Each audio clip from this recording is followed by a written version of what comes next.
Price the Lord. ஆண்டவருக்கு மகிமை. இந்த காலையில் உங்களை சந்திக்கிறது ரொம்ப சந்தோஷம்.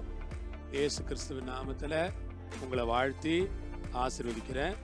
மார்க்கு 14:22 அவர்கள் போஜனம் பண்ணுகையில் இயேசு அப்பத்தை எடுத்து ஆசீர்வதித்து அதை பிட்டு அவர்களுக்கு கொடுத்து, நீங்கள் வாங்கி புசியுங்கள், இது என்னுடைய சரீரமாக இருக்கிறது என்றார்.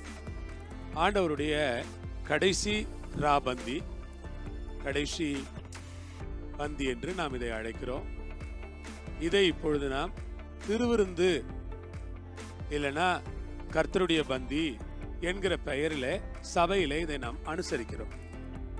இந்த திருவிருந்து அல்லது இந்த கர்த்தருடைய பந்தி எங்கே இருந்து தொடங்கினது என்றால், இயேசு சிலுவைக்கு போகிறதற்கு முன்பாக கடைசியாக சீஷர்களோடு அவர் எடுத்துக்கொண்ட அந்த இரவு உணவு.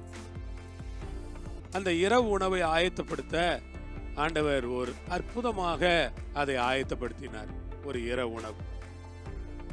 அந்த இரவு உணவை ஆயத்தப்படுத்தி அப்பத்தை எடுத்து ஆண்டவர் ஆசீர்வதிக்கிறார். ஆண்டவர் தன் கைகளிலே நம்ம எல்லாரையும் எடுத்து ஆசீர்வதிக்கிற ஒருவராக இருக்கிறார். அவருடைய கைகளில் நாம் ஒரு அப்பமா இருந்தால் நம்மை ஆசீர்வதித்து ஆசீர்வாதமாக்குவார். ஆசீர்வதித்து சொன்னார், நீங்கள் வாங்கி புசியுங்கள், நீங்கள் வாங்கி புசியுங்கள், இது என்னுடைய சரீரமா இருக்கிறது என்றார். அந்த அப்பத்தை அவர் அடையாளப்படுத்துகிறார், இது என்னுடைய சரீரமா இருக்கிறது. அன்பு சகோதர சகோதரிகளே, கர்த்தருடைய பந்தியில பங்கெடுக்கும் போது நாம் ஆண்டவருடைய சரீரத்தோடு பங்கு கொள்ளுகிறோம். நாம் புசிக்கிற அந்த அப்பம் ஆண்டவருடைய சரீரத்திற்கு அடையாளமாக, ஆண்டவருடைய சரீரத்தை போலவே அது இருக்கிறது. ஆகவே நாம் ஒவ்வொருவரும் அந்த அப்பத்தை புசிக்கும் பொழுது இது கர்த்தருடைய சரீரம் என்கிற எண்ணம் நம் மனதிலே வர வேண்டும். விசுவாசிகளாகிய உங்களுக்காக நான் ஆண்டவரை துதிக்கிறேன்.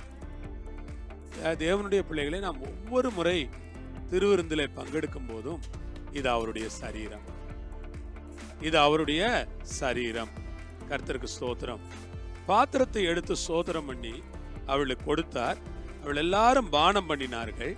அப்பொழுது அவர்களை நோக்கி, இது அநேகருக்காக சிந்தப்படுகிற புது உடன்படிக்கைக்குரிய என்னுடைய இரத்தமா இருக்கிறது. இங்க இப்படி சொல்லியிருக்கு. மத்தேயுல என்ன சொல்லியிருக்குன்னா, பாவ மன்னிப்பு உண்டாகும்படி அநேகருக்காக சிந்தப்படுகிற புது உடன்படிக்கைக்குரிய என்னுடைய இரத்தமா இருக்கிறது. பாவ மன்னிப்பு உண்டாகும்படி அநேகருக்காக சிந்தப்படுகிற புது உடன்படிக்கைக்குரிய என்னுடைய இரத்தமா இருக்கிறது என்று இயேசு சொல்லுகிறார். ஆம் விசுவாசிகளே, தேவ ஜனமே, இங்கே நாம் பார்க்கிற வேளையில இந்த அநேகருக்காக சிந்தப்படுகிற இயேசுவின் ரத்தம் இந்த திருவிருந்தில் பங்கெடுக்கும் போது திராட்சை ரசத்தை எடுக்கிறோம். திராட்சை ரசத்தை எடுத்துக்கொள்ளும் பொழுது நமக்கு என்ன புரிய வேண்டும் என்றால், இது அநேகருக்காக சிந்தப்படுகிற புது உடன்படிக்கைக்குரிய இயேசுவின் ரத்தம். இது அநேகருக்காக சிந்தப்படுகிற புது உடன்படிக்கைக்குரிய இயேசுவின் ரத்தம். ஆமென். அநேகருக்காய் சிந்தப்படுகிற புது உடன்படிக்கைக்குரிய இயேசுவின் ரத்தம் பாவ மன்னிப்பு உண்டாகும்படியாக. அவை நாம் ரெண்டு காரியங்கள் நடக்கிறது. நாம் ஆண்டவருடைய சரீரத்தை புசிக்கிறோம், ஆண்டவருடைய இரத்தத்திலே நாம் பானம் பண்ணுகிறோம். அந்த ரத்தத்தை குடிக்கிறோம்னா நாம் நேரடியாக ரத்தம் குடிக்கல. அந்த திராட்சை ரசத்தை குடிக்கும் பொழுது ஜெபம் பண்ணி அதை நாம் செய்யும் பொழுது இயேசுவின் ரத்தத்தின் வல்லமை அதற்குள் வருகிறது. இயேசுவின் ரத்தத்தின் ஜீவன் அதற்குள் வருகிறது. இயேசுவின் ரத்தத்தில் இருக்கிற அந்த மகிமை அதற்குள் வருகிறது. இன்னைக்கு நிறைய பேரு கர்த்தருடைய பந்தியை மிஸ் பண்றாங்க. கர்த்தருடைய பந்தியை அலட்சியப்படுத்திடுறாங்க. கர்த்தருடைய பந்தியில பங்கெடுக்காம விட்டுடுறாங்க. மாதத்திற்கு ஒரு முறை இருக்கிற கர்த்தருடைய பந்தியில கூட ஒழுங்கா பங்கெடுக்கிறது இல்லை நிறைய பேர். நீங்கள் அப்படி இராமல் ஒவ்வொரு கர்த்தருடைய பந்தியையும் முக்கியப்படுத்தி அந்த கர்த்தருடைய பந்தியில பங்கெடுக்கும் போது அது ஒரு ஆசீர்வாதம். ஆண்டவர் தாமே உங்களுக்கு உதவி செய்வாராக. கர்த்தருடைய பந்தியிலே நீங்கள் பங்கெடுத்து கர்த்தரால் ஆசீர்வதிக்கப்பட்ட ஒரு மக்களாய் இருப்பதற்கு கர்த்தர் உங்களுக்கு கிருபை செய்யட்டும். Price the Lord. ஆண்டவருக்கு மகிமை. இந்த வேளையிலே நான் ஆண்டவரை ஸ்தோத்திரிக்கிறேன். இது என்னுடைய சரீரம், இது என்னுடைய ரத்தம் என்றார்.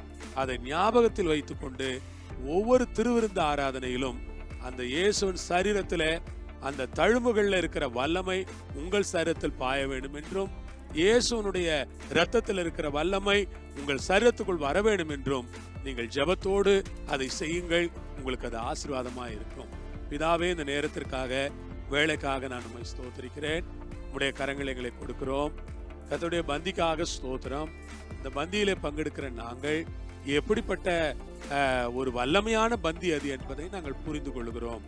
எங்களை இன்னும் தகுதிப்படுத்தும், பரிசுத்தப்படுத்தும், ஆயத்தப்படுத்தும்.